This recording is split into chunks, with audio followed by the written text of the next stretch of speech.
Hi, everybody. This is Saad for the Sad Truth.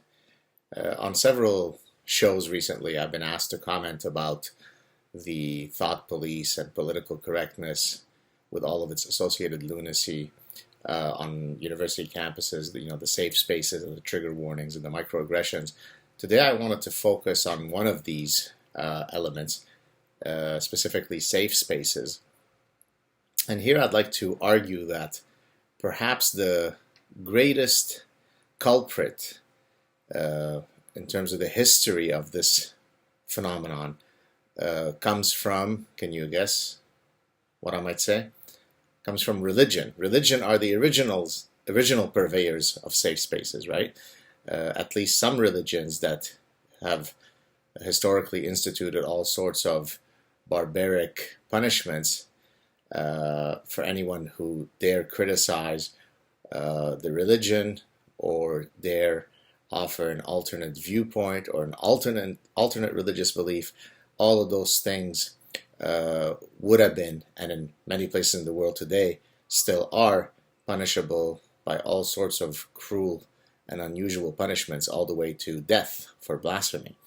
And of course, the reason why religions have historically sought the safety of their safe spaces is precisely because they're not about engaging in reason and evidence and the scientific method and logic to decide which set of ideas are the best. Rather, they use their powers to silence all other ideas. And of course, in the context of the West, the Renaissance and the Enlightenment and related movements is precisely what led to religion no longer having as strong of a grip on society. And of course, one can only hope that other areas of the world will experience a similar freeing process. But in any case, I wanted to today point you to a movie that many of you may not be familiar with, and if you're not, I highly recommend you watch it. It's a movie that came out in 1986 titled The Name of the Rose, starring Sean Connery and a very young Christian Slater, and all sorts of other characters that look as though they walked straight out of the dark/Middle Ages.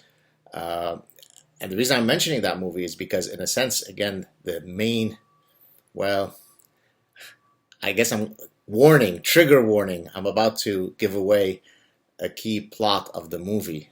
So if you don't want to hear it, shut off the clip now. The character played by Sean Connery is trying to investigate some deaths that have happened in this really isolated monastery. The story is taking place in the 14th century in Italy. And then he eventually finds out, again, if you don't want to hear the punchline, shut off the clip now. He finds out that there is a book, Aristotle's Poetics, dealing with comedy and so on. That book has been laced with poison by one of the monks, such that whenever they would put their finger on the page to turn it, where they would put it, that would ultimately end up poisoning them, and so there'd be a black mark on their fingers and on their tongues that would correspond to how they were poisoned. And the reason why I'm linking it to safe space is because that's the ultimate definition of a safe space, right? In this case, the monk thought that his fellow monks should be safe, should be free of the sinful character of comedy, right? Humor and comedy and satire are sinful works of the devil, and therefore he's going to create a safe space away from the satanic pull of comedy. So there you have it. Safe spaces, whether they are found on current university campuses or in 14th century monasteries, or in Saudi Arabia today, where that country creates a gigantic safe space for Islam by disallowing anyone to openly practice another religion or non-belief. it's problematic.